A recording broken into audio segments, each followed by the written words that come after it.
మందంటే మాకిష్టం, మందు తాగడం తప్పు కాదు, తాగనోడు మహారాజు, తాగి ఊగినోడు ధర్మరాజు. మందంటే మాకిష్టం, మేమంటే మందుకిష్టం. అందరూ మందు తాగాలి, తాగి చిందులేయాలి, ప్రతి ఒక్కరు మందు తాగాలి. నీ చెల్లెలు బామర్ది ఇప్పుడు ఇస్తా చూడు జలక్. హలో హలో హలో బావా వచ్చిందిరా రాక్షసు బామర్దే. అన్నయ్య నువ్వే మందు బాటలు తీసుకొచ్చావంట.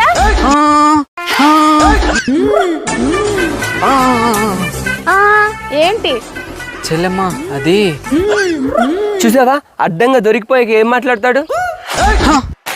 చూడు బామర్ది, నువ్వు మందు తీసుకొచ్చి తాగమని చెప్తే నేను వద్దన్నానా లేదా?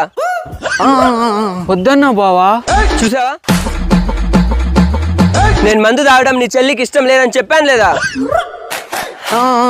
చెప్పావు బావా. అప్పుడు నువ్వేమన్నావు? నేనేమన్నా బావా?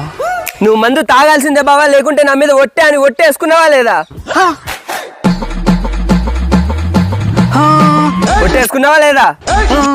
వేసుకున్నా బావా, ఒట్టేసుకున్నా బావా. అరే బామర్దే, నాకు కాదు మీ చెల్లెలకి చెప్పు. అవును చెల్లెమ్మా, ఒట్టేసుకున్నా. అన్నయ్య నీకు కొంచెమన్నా బుద్ధి ఉందా? అలా గడ్డి పెట్టు మీ అన్నకి. చెల్లెమ్మా అది ఆయన చెప్పిన ప్రతిదానికి గంగిరెద్దులా తలూపుతున్నా.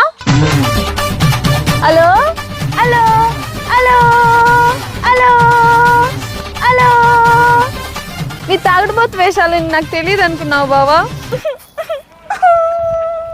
చూడు బంగారం, ఇప్పుడు తాగడం అంతా కామన్. నువ్వన్నా చెప్పు బామర్ది. అవును చెల్లెమ్మా, ఇప్పుడు మొగుడు పిల్లలు తాగడమే ట్రెండ్. నువ్వు ఒక్కదానివి ఇలా బాధపడుతున్నావు బంగారం.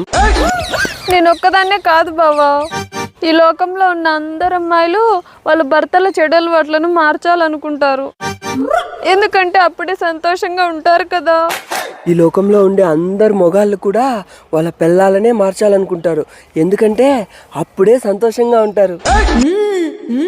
ఏదో పెగ్గేసి కాస్త తిని హాయిగా పడుకుందాం అనుకుంటే మహా తల్లి రాక్షసి మందు పడేసి కథలు చెప్తోంది. వినేవాడుంటే 1000 చెప్తారు ఈ పిల్లలు.